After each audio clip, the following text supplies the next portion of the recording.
Hello everyone and welcome back to Sonic Saturday, the series where I try to beat every single Sonic game release week to week.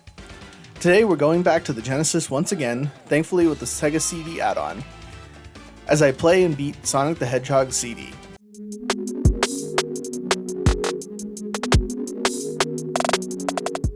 Of the Sonic games I've played up to this point, I'm confident in saying that Sonic CD is my favorite one so far. The zones just felt so detailed and full, and the enemies were so much more creative and cool looking than anything from the other games. But nothing stands out more than the opening cutscene and outro.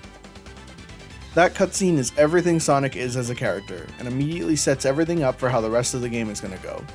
The animation is just so gorgeous, and I could watch specifically the opening cutscene for days without any issue. More so, the game moved a lot faster than the others, even if it felt like the Game Gear games moved fast. The movement felt smooth, and upgrades like the Super Shoes felt insane when the level design clicked with it just right. As this goes, alongside the biggest game mechanic, the time travel. I thought this concept was really fun, and seeing the difference between the past and future versions of the zone only made the zones even more fleshed out. Figuring out the right spot in the level to get to top speed felt so satisfying, and it made me want to do it in every zone. When you did time travel though, I feel the new and impressive looks is where the game ends for me. Personally, I felt like the objectives it wanted you to perform to create a good future were a little cryptic, and any of the ones I did get seemed to always be a complete accident by just me casually exploring. It was still fun to do when I did find it. I just would have liked if they were a little more obvious. My biggest hurdle in the game though was the Metal Sonic boss fight. It's not a complaint by any means, but goddamn was he hard for the first few tries. Before you find his pattern and start to memorize the routes, it's going to take you more than a few times to get by him. Thankfully, playing it on Origins Plus made it so this didn't have to be a burden with the infinite continues, but I can imagine if it was super frustrating originally when there were lives to have to retry so many times. With that being said, when I did finally beat him and got through the door at the end, it was so satisfying. Speaking of beating enemies, this seems small and stupid, but I actually loved that all of the enemies were plant-based this time instead of little animals.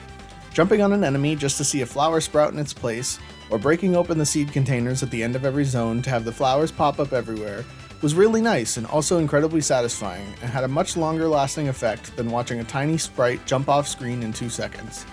A small detail, but one I thought worth mentioning.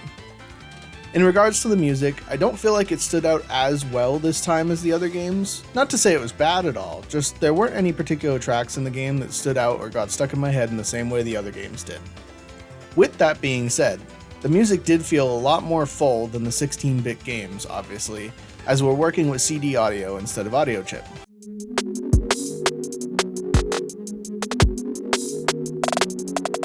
In the end, Sonic CD is one of the most often forgotten mainline Sonic the Hedgehog games. It's also one that Sega seems to ignore a lot of the times too, considering that Origins is only the second time this game has been released in a compilation, whereas the first 4 Genesis games have been re-released together hundreds of times. But I definitely believe it needs more attention. What's your most underrated Sonic game? Let me know in the comments below, and don't forget to subscribe while you're down there. Thanks for watching!